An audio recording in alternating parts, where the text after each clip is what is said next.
In this video, we are going to see how we can customize this recipe here, which is of the egg pudding. And as we can see that it has been extracted from Copilot, I can just remove this heading here. And right now it's already all formatted into the bullet points. But if you want to, start it from the scratch, what you can do is just select all of this and just uncheck all of these bullet points. And now we have the fresh start. Similarly, let's say I want to change all of these alignments to here. I'll just choose this all ingredients and I can just manually choose that. I can just choose that and you can just move the indent right from here. Now let's say this is the recipe of egg pudding and these are the ingredients.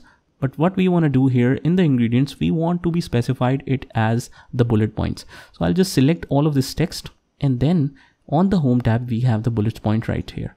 Now we have the options of bullet points. We can use this dotted style, this arrow style. We also have this style, the box style, and we have all the other options as well. And you can also define your new bullet point as well. So the most common one is the rounded style here. But let's say when I hit enter, we can see that we have the option to enter a new bullet point that can be added as the main ingredient. But let's say I don't want to enter a main ingredient. Rather, what I want is how you want to treat this eggs. Either you want to beat the eggs thoroughly or whatever, or mix the milk with the eggs. So I want to make it a sub list and not the main list. What I can do is as soon as the bullet point is inserted, just press tab around here and then it can work as a sub bullet point.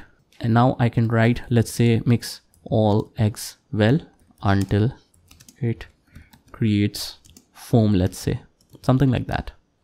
So I can do this easily. Similarly, we have some different specifications. Right now, I'm using the bullet points. So the sub list shown as a blank or hollow bullet sign. Similarly, if I change it, let's say not to the bullet points, I want here the numbering style. So what I can do is I'll just select this and I can just choose it and customize it as a numbering points.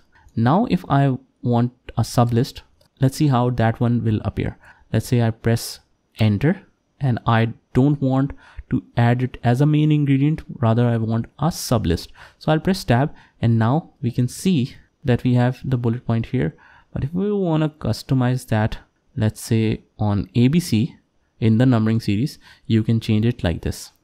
And now you can, specify that just like this. And whenever you want to go back to the main ingredients, just press backspace and the backspace again. And then we can continue after the numbering series. Now, similarly, if you want to create some further sublist around the sublist, that means sublist of this sublist. What I can do is just press enter and then just press tab. It will again create a sublist for that. So this is how you can create the multiple levels of the list. Now, similarly, if you want to save even further time, what you can do is just reset this. Let me just reset this and I can customize it according to my own needs. For example, let's just get rid of this all. And let's say these are my basic ingredients. Now we have already seen that even though we can customize it according to the any style, for example, I want the numbering style, but when I press enter and I press tab as a sublist, it comes according to a defined criteria. Let's say it's showing A here in the sublist.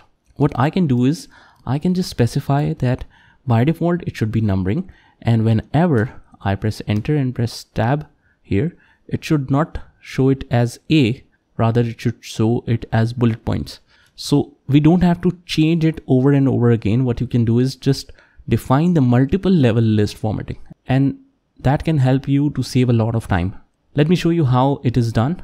Let's reset this and let's select the multiple level list right here. Now here you can either choose the default that the first bullet points will be shown as the numbers and the sublist will be shown as alphabets. You can also choose that the first one will be shown as the number and then it will be in the decimal places of the number. You can also specify this one, this one right here, and we have all the custom list library. But if you want to define your own list, I can select define new multiple level list, and the first one I want to appear as the number, And I can change the font as well. I can change it to bold, let's say 10, and it will appear something like this. And the second one, I can choose the second one from here. I don't want it to appear in ABC, rather I want it to appear in the Roman style, or let's say this style.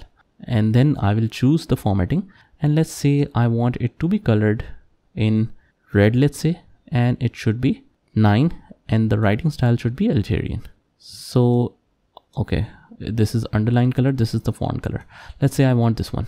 So like this, click OK, and you can set it to the third one as well. Let's say the third should appear as ABC small, and the font should be bold and italic, and it should be purple, let's say. So click OK and OK. Now if I apply this one, I can select the whole ingredients, and then I can just choose my own customization. This is the list in the current document. So let's apply this one. Now, as you can see that right now it's picking the third level here. That's because it's indented already. What we can do is change the indent from here. As we can see that when we decrease the indent, it changes the whole sequence. And let's change the indent to the corner, and then let's add a sub ingredient. Let's say if I hit enter, and then I want to make a sub list. If I press tab now, it's automatically formatted in my desired format. I can just add this, and let's say here I want some further details. I will press tab and it will be formatted like this. So it can save you a lot of time. You don't have to choose and customize each bullet point over and over again. You can define your own multiple level list here. So these are all the time saving techniques that can really help you to be efficient in your working. Just try it by yourself, and I will see you in the next one.